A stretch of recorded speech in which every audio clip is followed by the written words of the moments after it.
ബഹുമാനോട് പ്രധാനമന്ത്രിക്ക് ഞങ്ങളോടൊക്കെ തന്നെ സ്നേഹമാണ്, പ്രത്യേകിച്ച് കേരളത്തോട്. കേരളത്തിലെ BJP അദ്ദേഹം BJP കേരളത്തിൽ ഒന്നുമല്ലാത്ത സാഹചര്യത്തിൽ ഒരു പാർട്ടി പ്രവർത്തകനായി വന്ന് കേരളത്തിലുടനീളം നടന്ന് പാർട്ടി കെട്ടിപ്പടുക്കുവാൻ അദ്ദേഹം ഒഴുക്കിയ വിയർപ്പ്, അദ്ദേഹം ചെലവഴിച്ച സമയം.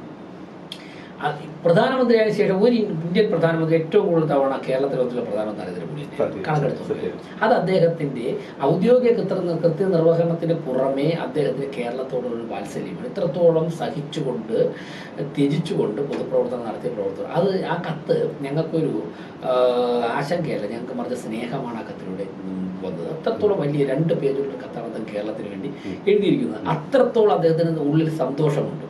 തിരുവനന്തപുരത്ത് BJPയുടെ നേതൃത്വത്തിൽ ഭരണസമിതി രൂപീകരിക്കാൻ സാധിച്ചത് അതൊരു അവസരമാണ്. കാരണം എന്താണ്, ഇത്രത്തോളം ഉള്ളിലുള്ള സ്നേഹമുള്ള ഒരു വ്യക്തിയോട് പോസിറ്റീവായിട്ട് ക്രിയേറ്റീവായിട്ട് ഏതൊരു കാര്യം ഞങ്ങൾ പറഞ്ഞാൽ ഞങ്ങൾക്ക് സഹായം അഭ്യർത്ഥിക്കാം.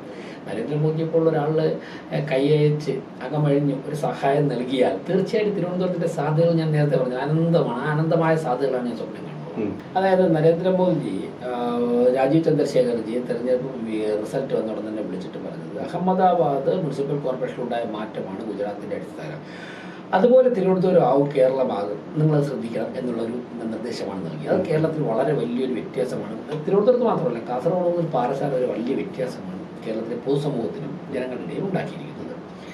അപ്പോൾ തീർച്ചയായിട്ടും അതിനനുസരിച്ച് കാര്യങ്ങൾ ചിട്ടപ്പെടുത്തുവാൻ തന്നെയാണ് ഞങ്ങൾ പരിശ്രമിക്കുന്നത്.